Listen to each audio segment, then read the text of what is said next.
मला तेच विचारायचं की प्रशासन बहिरं झालंय का आंधळं झालंय की कुठली पट्टी प्रशासनाने डोळ्यावरती बांधून घेतलेली आहे आणि मृत्यू झाला की लगेचच्या लगेच क्लीन चिट देण्यासाठी डेंग्यू झाला म्हणून कुठले रिपोर्ट देताय तुम्ही? अरे काळ्या पाण्याची शिक्षा लोकांना दिली जाते. आज रोज झोपडपट्टीतले लोक रोज त्यांना काळं पाणी नळामधनं येतं आणि ते पिऊन जगावं लागतंय.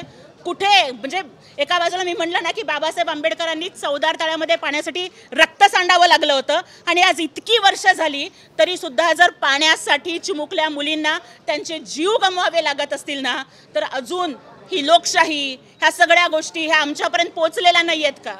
की आज इतक्या दिवसानंतर सुद्धा ज्या जगजीवनराम झोपडपट्टीत माझा जन्म झाला आज तिथे जर ही घटना घडते की 40 वर्ष झाली.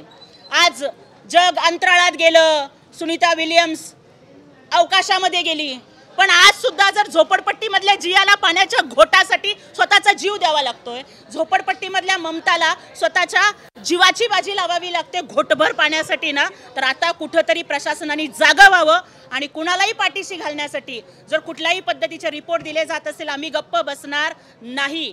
ड्रेनेज लाईन अतिशय चुकीची टाकलेली आहे. लोकांच्या घरामध्ये ड्रेनेजचं घाण पाणी शिरतं. महिलांचं शौचालय तुम्ही तिथे येऊन म्हणजे हा एकच प्रश्न नाही आहे. या मृत्यूमुळे ना हे सगळे प्रश्न उलट पटलावरती आलेत.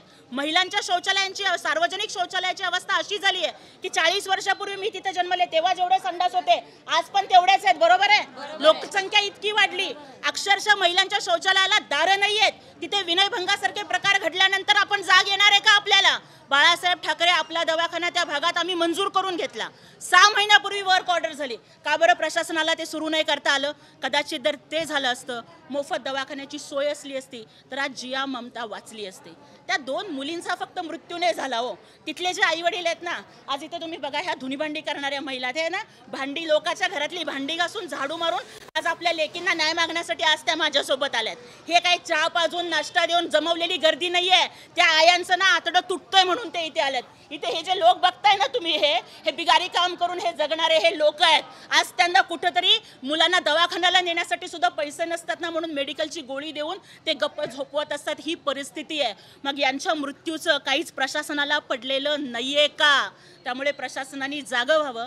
अरे आज घरं बघा त्या लोकांची कुठल्या परिस्थितीत राहत आहेत. रमाई आवास योजनेचे इतके फॉर्म का बरं पेंडिंग पडलेले आहेत? या सगळ्या गोष्टी प्रशासनाने घ्याव्यात आणि कुणालाही पाठीशी घालू नये. तिथले सगळे प्रश्न सोडवले जावेत. तिथं वेळेवरती मेडिकलची तपासणी आरोग्य तपासणी झाली पाहिजे अशा पद्धतीचं निवेदन आम्ही आयुक्तांना दिलं आणि जर नाही झालं तर आम्ही शांत नाही बसणार. मुंबई असेल, दिल्ली असेल, एकनाथ शिंदे साहेब असतील, मुख्यमंत्री असतील, आम्ही त्याच्यापर्यंत जाऊ पण आम्ही न्याय मिळवू. आयुक्त जे स्वतः MBBS डॉक्टर आहे आणि त्यांनी ज्या दिवशी घटना घडली त्या दिवशी प्राथमिक अहवाल म्हणून सांगितलं की डेंग्यू सदृश तापानं मृत्यू झाला. वस्तीतल्या लोकांची तपासणी झाली मात्र त्यांना कुठलाही डेंग्यूचा रिपोर्ट पॉझिटिव्ह आलेला नाही आहे. मग इतकी गडबड का केली गेली रिपोर्ट देण्यासाठी आणि पाण्याचे अहवाल इतके दिवसानंतर देखील अजूनपर्यंत आलेले नाही आहे? खरं तर 6 महिन्यापूर्वी तिथल्या आशा वर्करनी तिथल्या पाण्याचे नमुने हे तपासणीला घेऊन गेलेले होते आणि 6 महिने झाले तरी सुद्धा तिथल्या पाण्याच्या तपासणीचा अहवाल हा अजून सुद्धा आलेला नाही आहे. मग ऐसा क्या हुआ कि 6 महीने लग गए आपको तब तक रिपोर्ट नहीं आया आणि आज 2 मुलींचा मृत्यू झाला आणि लगेच गडबड लगेच डेंग्यूमुळे झालं का इतकी गडबड काय गोलमाल आहे? आणि असला गडबड घोटाळा जर कुणाला वाटत असेल की गरीबाच्या लेकींच्या मृत्यूला कोण विचारणार नाहीये तर आम्ही गप्प नाही बसणार. हे एकनाथ शिंदे साहेबांची शिवसेना गप्प नाही बसणार. न्याय मिळेपर्यंत हा आक्रोश हा सरकार दरबारी पोहोचवणार आणि त्या मुलींच्या मृत्यूला न्याय देणार. अशा पद्धतीची गडबड होऊ नये.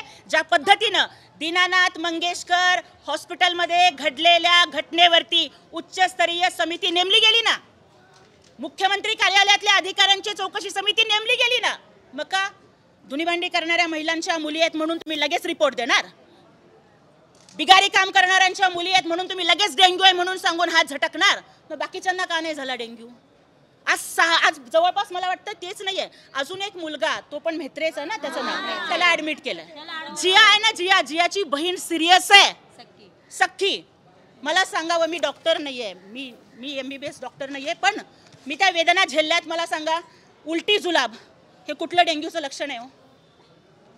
आज अक्षरशः तिथली जवळपास 93 लोक ही दवाखान्यामध्ये ऍडमिट आहेत. त्यांना उलट्या जुलाब सतत चालू आहेत आणि फक्त काहीतरी कागदावर काळ्याचं पांढरं करायचं म्हणून तुम्ही डेंग्यू सांगणार? हे असं आम्ही अजिबात चालू देणार नाही.